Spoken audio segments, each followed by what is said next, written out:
ഇപ്പോൾ UDF convener Adoor Prakash എസ്റ്റേറ്റിയുടെ മുന്നിലാണ് ഈ സ്വർണ്ണക്കൊള്ളയെ ബന്ധപ്പെട്ട പോറ്റിയുമായിട്ടുള്ള ബന്ധം ചോദ്യം ചെയ്തുകൊണ്ടിരിക്കുകയാണ്. നമ്മൾ ഇന്നത്തെ വിഷയം അതിലേക്ക് നമുക്ക് പോകണ്ട. അതിനെക്കുറിച്ചൊക്കെ നമ്മൾ ഒരുപാട് സംസാരിച്ചു കഴിഞ്ഞാണ്. ഫോട്ടോയുമായി ബന്ധപ്പെട്ട് കൂടുതൽ വ്യക്തത വരുത്താനാണ്. അല്ല, അത് ഈ ഫോട്ടോയെക്കുറിച്ച് ഞാൻ കാര്യമായിട്ട് പറഞ്ഞല്ലോ. എന്താ കാരണം എന്ന് വെച്ചാൽ പിന്നെ സോണിയാഗാന്ധിയോട് അദ്ദേഹം ചെയ്ത ഏറ്റവും വലിയൊരു അനാദരവുകളിൽ ഒന്നാണ്. ഞാനല്ല അതിൻ്റെ പിന്നിൽ. സോണിയാഗാന്ധിയുടെ വീട്ടിൽ ഇവരെ കണ്ടപ്പോൾ ഞാൻ കൂടെ നിന്നാണല്ലോ പറയുന്നത്. എന്തായാലും അതിൻ്റെ നിജസ്ഥിതി എന്താണെന്ന് SITയുടെ അന്വേഷണം വരട്ടെ. ഞാൻ കൂടുതൽ അതിനെക്കുറിച്ച് അഭിപ്രായപ്പെടുന്നില്ല.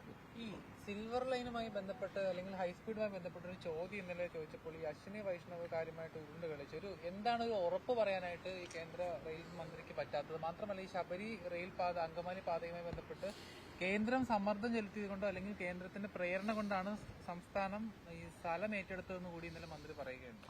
യഥാർത്ഥത്തിൽ എൻ്റെ ഒരു അനുഭവത്തിൽ ഇത്രത്തോളം കാര്യങ്ങൾ വഴിതിരിച്ചു വിടുകയും ഇത്രത്തോളം ജനങ്ങളെ കബളിപ്പിക്കുകയും ചെയ്യുന്ന രീതിയിൽ മറുപടി പറയുന്ന ഒരു മന്ത്രി ഞാൻ കണ്ടിട്ടില്ല. അശ്വിനി വൈഷ്ണവനെ. അദ്ദേഹത്തിന് സാമർത്ഥ്യം കൊണ്ട് അദ്ദേഹം പഴയ ഉദ്യോഗസ്ഥനാണ്, IAS-കാരനാണ്. പക്ഷേ കേരളത്തിൻ്റെ കാര്യം വരുമ്പോൾ ഈ സാമർത്ഥ്യം മുഴുവൻ ജനങ്ങളെ കബളിപ്പിക്കാൻ വേണ്ടിയാണ്. ഇപ്പോൾ ഈ നേമൻ ടെർമിനലിൽ വേണ്ടാന്ന് വെച്ചു. അത് കഴിഞ്ഞ് ഞാനവിടെ ഒരുപാട് ബഹളം ഉണ്ടാക്കിയ ശേഷമാണ് ഈ നേമൻ ടെർമിനൽ വീണ്ടും പുനർജീവിപ്പിച്ചു. അതിനകത്ത് സ്ഥലവുമായി ബന്ധപ്പെട്ട ഒരു വിഷയമില്ല. അതിന് രണ്ടാമത്തെ ഘട്ടം ഇപ്പോൾ ഉപേക്ഷിച്ചിരിക്കുകയാണ്. നമ്മൾ വിഭാവനം ചെയ്ത രീതിയിലുള്ള ഒരു ടെർമിനലല്ല നിയമത്ത് വരുന്നത്. അതുപോലെ ഈ ശബരിപാതയുടെ ചരിത്രം എന്താണെന്ന് പോലും ഒരുപക്ഷെ മന്ത്രിക്ക് അറിയില്ല. ഈ പാത ബജറ്റിൽ പ്രഖ്യാപിച്ചിട്ട് 2.5 ദശാബ്ദം കഴിഞ്ഞിരിക്കുന്നു. 2.5 പതിറ്റാണ്ട് കഴിഞ്ഞ് 28, 30, 29 വർഷമായി.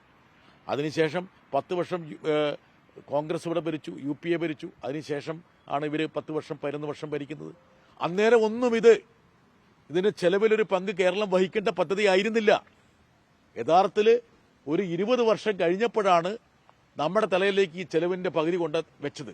സ്വാഭാവികമായിട്ടും വിഭവ ദാരിദ്ര്യമുള്ള ഒരു സംസ്ഥാനത്തിന് എന്തെല്ലാം നോക്കേണ്ടി വരും? നമ്മുടെ നിത്യദാന ചെലവുകൾ എന്താണെന്ന് പരിശോധിച്ചിട്ട് മാത്രമല്ലേ ഒരു പദ്ധതിയിൽ നമ്മുടെ പങ്ക് നൽകാൻ പറ്റുള്ളൂ. അത് മാത്രമല്ല, ആ പദ്ധതി ബജറ്റിൽ പ്രഖ്യാപിച്ച വേളയിൽ അത് റെയിൽവേയുടെ മാത്രം പദ്ധതിയായിരുന്നു. മാത്രമല്ല, നമ്മൾ പണം കൊടുക്കുന്ന പദ്ധതികളുടെ വരുമാനത്തിൽ നിന്ന് ഒരു പങ്ക് നമുക്ക് കിട്ടുന്നില്ല. അത് ദേശീയപാതയാണെങ്കിലും റെയിൽവേ ആണെങ്കിലും. സ്വാഭാവികമായിട്ടും ജനങ്ങളെ കബളിപ്പിക്കുന്ന തരത്തിലുള്ള ഒരു പ്രസ്താവനയാണ് നടത്തിയത്. ഞാനൊരു കൃത്യമായിട്ടൊരു ചോദ്യമാണ് ചോദിച്ചത്. അതായത് ഈ ഹൈസ്പീഡ് റെയിൽവേ കേരളത്തിൽ തുടങ്ങുന്നതിൻ്റെ ഭാഗമായിട്ടാണോ, നിങ്ങളുടെ നിർദ്ദേശപ്രകാരമാണോ, റെയിൽവേയുടെ അംഗീകാരത്തോടെയാണോ ഈ ശ്രീധരൻ അവിടെ മലപ്പുറത്ത് ഓഫീസ് തുറന്നതെന്ന് ചോദിച്ചപ്പോൾ അദ്ദേഹം അതിലേക്ക് വന്നിട്ടില്ല. ആർക്ക് വേണമെങ്കിലും തുറക്കാന്നുള്ളതാണ്. ഇനി നാളെ ഒരു കാര്യം ചെയ്യോട്ടെ, അതായത് DMRC ഇന്ത്യൻ റെയിൽവേ എന്നുള്ളൊരു ബോർഡ് വെച്ചിട്ട് നമുക്ക് തുറക്കാൻ പറ്റുമോ? ഇദ്ദേഹം പറഞ്ഞിരിക്കുന്നത് കേട്ട് കഴിഞ്ഞാൽ കേരളത്തിലെ ഏത് പൗരനും വേണമെങ്കിൽ അയാളുടെ കടയുടെ മുകളിൽ ഇന്ത്യൻ റെയിൽവേയുടെ ഓഫീസ് തുറക്കാൻ പറ്റുന്ന പിടിച്ചകത്താക്കില്ലേ അന്നേരം അംഗീകാരമില്ലാതെ? എന്തൊരു മണ്ടത്തരമാണ് യഥാർത്ഥത്തിൽ മന്ത്രി പറഞ്ഞിരിക്കുന്നത്.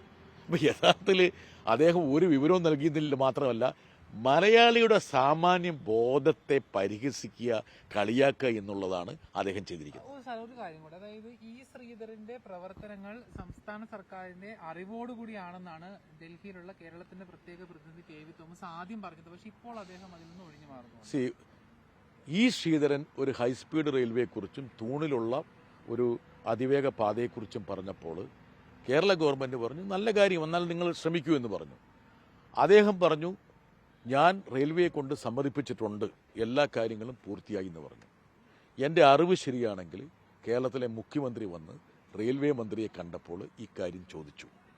നിങ്ങൾ ശ്രീധരൻ്റെ എന്തെങ്കിലും നിർദ്ദേശത്തിൻ്റെ മുകളിൽ ചർച്ച ചെയ്തിട്ടുണ്ടോ, അതിന് അനുമതി കൊടുത്തിട്ടുണ്ടോ, അതുമായിട്ട് നമുക്ക് മുമ്പോട്ട് പോകാൻ പറ്റുമോ എന്ന് കേരളത്തിൻ്റെ മുഖ്യമന്ത്രി വന്ന് റെയിൽവേ മന്ത്രിയോട് ചോദിച്ചു മാസങ്ങൾക്ക് മുമ്പ്. അപ്പോൾ റെയിൽവേ മന്ത്രിയുടെ ഭാഗത്തുനിന്ന് യാതൊരു പ്രതികരണം ഉണ്ടായില്ല. തനിക്ക് ഇക്കാര്യത്തിൽ ഒരു അറിവും ഉള്ള പോലെയുള്ള ഒരു ഭാവം പോലും റെയിൽവേ മന്ത്രിയുടെ ഭാഗത്തുനിന്നുണ്ടാകില്ല എന്നാണ് ഞാൻ മനസ്സിലാക്കിയത്. പിന്നെ എങ്ങനെ നമ്മൾ മുമ്പോട്ട് പോകും? ഞാനൊരു കാര്യം ചോദിച്ചോട്ടെ, കേരളത്തിൽ ഹൈസ്പീഡ് റെയിൽവേ വരാൻ പോകുന്നു എന്നുള്ള പ്രസ്താവനയോ അല്ലെങ്കിൽ നിലപാടോ അറിയിക്കേണ്ടതാരാ? കേന്ദ്രമന്ത്രിയും സർക്കാരും റെയിൽവേ അല്ലേ? ഈ ശ്രീധരനോട് നമുക്ക് ബഹുമാനമുണ്ട്. പക്ഷെ അദ്ദേഹം ഒരു സ്വകാര്യ പൗരൻ മാത്രമാണ് നമ്മളെപ്പോലൊരാൾ. അദ്ദേഹം എങ്ങനെയാണ് ഒരു പൊതുമേഖലാ സ്ഥാപനത്തിൻ്റെ അല്ലെങ്കിൽ ഒരു സർക്കാർ സംവിധാനത്തിൻ്റെ ഒരു ബോർഡ് അദ്ദേഹത്തിൻ്റെ ഒരു പീടികയുടെ മുകളിൽ അല്ലെങ്കിൽ ഒരു കട തുറന്ന എവിടെ വെക്കുന്നതെന്ന് എനിക്കറിയില്ല. അതൊക്കെ യഥാർത്ഥത്തിൽ വേറെ ആരെങ്കിലും ചെയ്താൽ എന്തായിരിക്കും അതിൻ്റെ പ്രത്യാഘാതങ്ങൾ?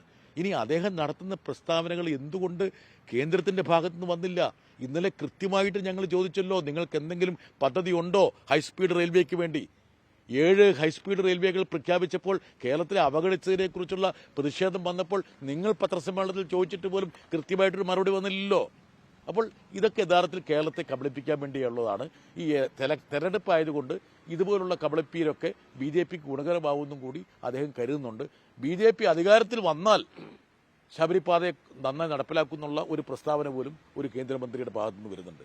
ഇങ്ങനെയൊക്കെയുള്ള തെരഞ്ഞെടുപ്പ് പ്രചരണം ഒരു ചോദ്യത്തിന് മറുപടിയായിട്ട് നടത്താൻ പാടുണ്ടോ എന്നുള്ള കാര്യം കേന്ദ്രമന്ത്രിമാർ പരിശോധിക്കേണ്ട കാര്യമാണ്.